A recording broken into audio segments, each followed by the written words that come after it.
Fala pessoal, tudo bem com vocês? Estamos com mais um conteúdo, mais uma notícia para vocês. E hoje estamos aqui com o canal da Revista Oeste. Todos suscrevam ao canal deles, o link deles está aqui na descrição, no comentário fixado. E para quem apoia o nosso canal, pessoal, já deixe o seu like, se inscreva no canal e ative o sininho de notificações. E é muito importante que para você receber todos os vídeos, né? Também é muito importante para você deixar o seu comentário, a sua opinião aí nos comentários. Deixe um bom dia, boa tarde, boa noite, que ajuda demais e esse vídeo engajar e chegar para mais pessoas. E sem enrolações, vamos reagir ao vídeo. E é triste olhar a degeneração, mas é uma degeneração profunda e daí vem esse projeto, né? Quer dizer, na verdade, aqui na Oeste, o programa Outra Coisa surgiu de uma ideia do Jairo Leal.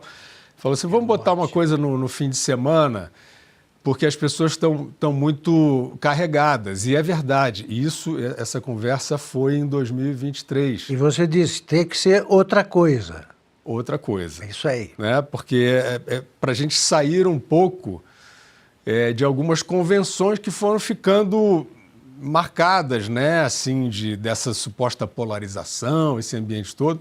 E de lá para cá, né, Augusto, essa sensação que eu tenho, lançando o livro, por exemplo, indo às cidades, né, estive aqui em São Paulo, Porto Alegre, Rio de Janeiro, vou, aliás, amanhã a Curitiba. Curitiba está indo bem, está indo bem. Super bem, muita gente, mas o que eu sinto, e as pessoas vêm falar comigo, e eu converso com cada uma delas, são centenas de pessoas em cada uma dessas praças, tem uma coisa pesada nas pessoas. Né? As pessoas estão com o espírito carregado, né? Tem um lado de muita preocupação, as pessoas estão assustadas. Continua. E até um pouco entristecidas com o contexto. Então, outra coisa, ele cumpre uma função de trazer a revisão crítica do noticiário. Mas, assim, o que é risível, então a gente ri, porque, né, é risível e a gente expõe as manchetes bizarras, né, os veículos tentando montar uma história. Isso né, para pessoas como nós, principalmente como você, né, que vê o Tempos Áureos, por exemplo, na Editora Abril. Isso aí, né, eu vejo manchetes da Veja hoje em dia que são um É lamentável. A única linha, o único recado que eles entendem, Guilherme, é o recado do humor ácido, né, que a gente usa, do deboche, porque eu nunca imaginei que a imprensa fosse esconder assuntos que são procurados, né, ou esperados com ansiedade por qualquer jornalista do mundo. E aqui não aconteceu. E que nos áureos tempos, né, quer dizer, você certamente demitiria pessoas, não porque você seja mal, mas você demitiria porque você rompe completamente com as regras. Se você tem um assunto muito relevante para a sociedade e você não publica. Só que aí você levava o furo do seu concorrente. Sem dúvida. A Veja, quando eu trabalhei na Veja, você começava a semana sem a capa. Né? Uma capa fria, baseada num assunto que não era o do momento, e você rezava para acontecer alguma coisa. Agora, isso numa revista, agora acontece um assunto importante por dia e a revista se ignora e os jornais também, porque ou eles deformam ou não dão. É o que você fala da Oeste, né? Tudo aqui é exclusivo. Tudo é exclusivo. Você diz, morreu Clesão. Não aparece nem na retrospectiva do ano, quando você dá todo mundo que morreu e, de alguma forma, teve a sua importância. Nem na retrospectiva. Eles estão com aquela sensação de que o que não sai ali nos jornais, o que não é noticiado pela TV, não existiu. Eles conseguiram se proteger tragicamente, né, o que nós começamos a chamar, né, naqueles tempos ali de pandemia, de um consórcio de imprensa, né, que é, obviamente, uma sátira também, porque a imprensa não pode ser consorciada. Claro. Né? O oxigênio sempre foi a competição, a concorrência. É o que você diz no livro aqui, né? As manchetes siamesas. Eu comparo com o Bolshoi, com Hollywood, porque... E o noticiário, o título é idêntico, né? Vários. a Broadway, porque é a coreografia, né? São coreografias. Eles veem o caso da tentativa de assassinato do Donald Trump em 13 de julho de 2024. Nós estávamos aqui na Oeste, 10 minutos antes de entrar no programa ao vivo. A Ana Paula Henkel, por coincidência, estava no Brasil e ia participar do programa, e ela, no camarim, me deu a notícia, ó, tentaram matar o Trump agora. Então a gente entrou ao vivo como talvez a única cobertura assim, que se deteve mesmo no caso. E foi uma loucura, Augusto, aquilo, porque a gente percorria as manchetes, estava o Pedro Almeida, a Nívia Calmar, as pessoas que participam do programa, e a Ana Paula Henkel, todo mundo, e a Adriana Reide ainda estava no programa, todo mundo pesquisando, e as manchetes elas tentavam despistar os acontecimentos. Exatamente. Então, assim, isso é o grande circo, né? Isso é, assim, você tentar fazer um concerto macabro para deformar a realidade só pode ser um triste circo, né? Olha, Guilherme, eu acho que isso aí começou há alguns anos e eu fiz questão de registrar, né, um desses fatos que era um sinal do que viria num vídeo que a gente vai mostrar agora, num trecho. Ele é simplesmente um dos maiores jornalistas brasileiros, um dos mais respeitáveis formadores de opinião e é o dono de um texto excepcional. Ele é um escritor, tem vários livros publicados e tem como, entre tantas outras qualidades, a independência jornalística e a autonomia intelectual e é de uma honestidade irretocável. Ele é um repórter puro sangue, por exemplo. Basta citar um dos seus livros, que é O Meu Nome é Johnny. Aquilo é uma grande reportagem. Que virou filme. E que virou filme. E tem outros livros que também fizeram muito sucesso. Ele sempre fez sucesso nos 10 anos em que ele trabalhou na revista Época, em outros Santos, que trabalhou no jornal O Globo. Sempre fez sucesso. É muito lido. Agora, numa época de espinhas flexíveis, a independência intelectual pode virar problema. O Guilherme Fiuza, que foi um dos poucos jornalistas aí que resistiram o tempo todo ao avassalador domínio do PT no primeiro governo e no começo do segundo governo Lula, o Guilherme Fiuza deve estar pagando por isso, que não há outra explicação para o que aconteceu. Eu acho que se deve buscar a causa no fato de que ele foi um dos que denunciaram enfaticamente a delação premiada tramada pelo então procurador-geral Rodrigo Janot, por seus auxiliares, um deles agora está a caminho da cadeia, e pelos irmãos Joesley e Wesley Batista.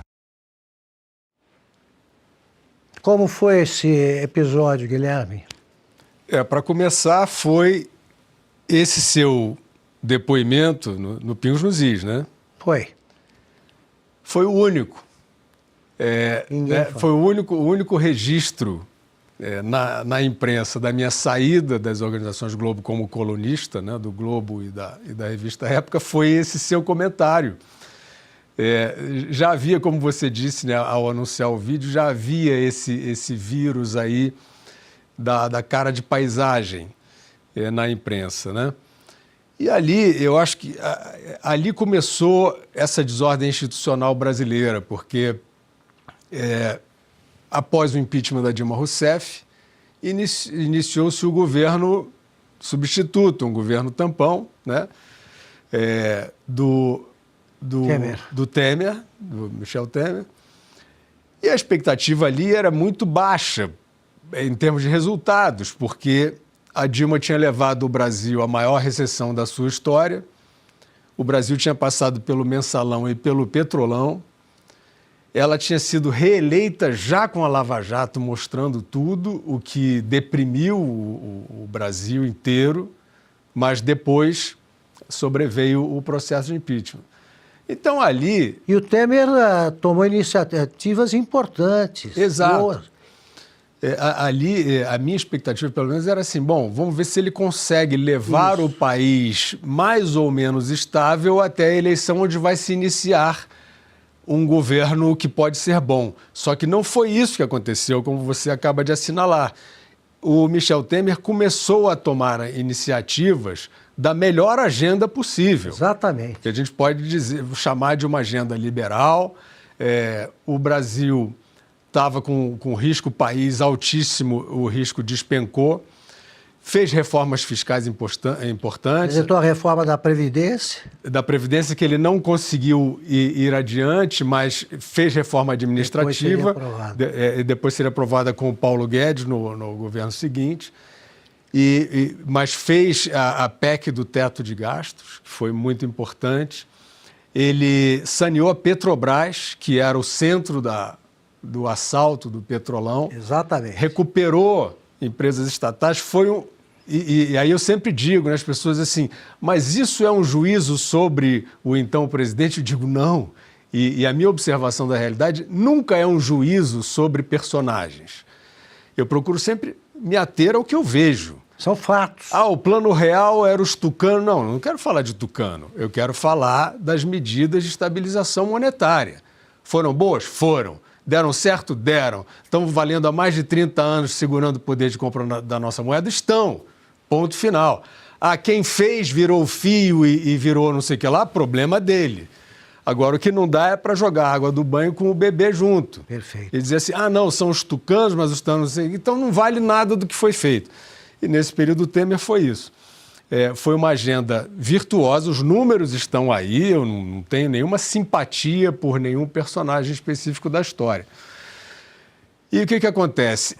Como você diz no seu comentário, houve uma armação. Aquilo, para mim, foi uma tentativa de virada de mesa. E uma parte da imprensa, junto com aí uma parte do Ministério Público e tal, passou 1 ano e meio, mais ou menos, metralhando o governo. Perfeito. Que era um governo, porque aí era uma misturada, assim, não, porque o Temer era vice da Dilma e é o MDB, o partido do Calheiros, não sei o quê. Só que não era o governo do Calheiros, nem o governo da Dilma. A gente tem que ter a honestidade de olhar a agenda, o que está sendo feito. Olhem a história, foi um período muito reestruturante do Brasil e ponto. Sem dúvida. E aí eu, como observador, qual é o meu papel sempre? É dizer, está dando certo, está funcionando, como até funcionou no primeiro governo Lula, primeiro ano e meio, mais ou menos, por incrível que pareça, houve uma consolidação do plano real, das medidas do plano real. Depois o governo virou o que virou. Mas quando havia aquela consolidação, eu na época, inclusive, teve até uma coisa engraçada, um parênteses só para voltar à questão da minha saída das organizações Globo. No início do governo Lula de 2003, ao final daquele ano, dava para ver uma política macroeconômica sólida, por incrível que pareça. Foi uma consolidação do plano real ali, de fato. Sim. De fato. E eu estava observando aquilo, e aí uma coisa muito engraçada, porque a gente estava até conversando ali no camarim agora, um dos escritores que mais me influenciaram no estilo, eu vou estar sempre a léguas de distância atrás dele, mas é o Luiz Fernando Veríssimo. E o Luiz Fernando Veríssimo, um gênio, um autor de séries televisivas também, todo mundo sabe quem é o Veríssimo, detentor de um dos melhores humores do Brasil, mas na política ele tinha aquele negócio de uma militância petista, né? Ele era muito ali aficionado no PT. E aí, quando o Lula ganhou a eleição e manteve a boa política macroeconômica, o Veríssimo começou a criticar. Porque o Lula falava na época, em superávit primário, que era justamente a responsabilidade fiscal sendo... E o PT tinha votado contra tudo isso. Era tudo contra. E o Lula, quando assumiu a primeira vez, ele virou as costas para toda essa demagogia e o início do governo dele foi um período de consolidação. E aí o Veríssimo criticava. E aí eu escrevi um artigo na época que era Veríssimo continua derrotado. Assim, um artigo meio provocativo, né? Mas para dizer assim, poxa, vamos olhar as coisas, né, pelo valor que elas têm. E aí eu falo isso só para situar que o meu negócio como observador, mais do que como jornalista. Fala, meu pessoal, tudo bem com vocês? Estamos aqui no Conexão Política, o site que traz a verdade ao povo. Crise diplomática governista admitem nos bastidores que a escalada de derrube por Trump não foi um bom sinal. Alto escalão adota tom otimista e institucional, mas prevalece a preocupação diante as barreiras vistas como irrevisíveis ou difíceis de mudança. A conversa entre o presidente Luiz Inácio Lula da Silva do PT e Donald Trump, realizada por videoconferência nesta segunda-feira, dia 6, contou com a presença do ministro e durou cerca de 30 minutos, sendo descrita como positiva pelo governo brasileiro, apesar do tom cordial. Escolha do secretário de Estados Unidos Marco Rubio como interlocutor direito das negociações com o Brasil abriu ponto de preocupação entre analista político e diplomatas, conhecido como postura integralmente contrária a regimes de esquerda na América Latina. Rubio mantém uma linhagem de críticas aberta aos governos e regimes alinhados ao socialismo, além de histórico de posicionamentos contra o presidente brasileiro Rubio, cuja família migrou em Cuba após a ascensão de Fidel Castro, carrega forte influência do anticomunista em sua atuação política. Desde o início do governo Trump, é visto como uma das vozes mais ferrenhas contra a liderança identificadas como aspecto ideológico de esquerda, incluindo o próprio Lula. Ele também já ligou Lula ao campo comunista latino-americano. Desde que Trump se tornou a escolha observadora, passaram a sinalizar que o nome Rubio pode representar uma entrave tentativas ou ao menos gerar confiança quando a efetividade de um canal técnico diplomático. No entanto, há quem veja na nomeação um sinal da força comando de Trump, com possibilidade de que a centralidade alinhe discursos estrangeiros. Presidente, como chefe executivo norte-americano, deseja avançar nas tratativas com o Brasil. Pessoal, muito obrigado a todos por assistir até aqui e até a próxima.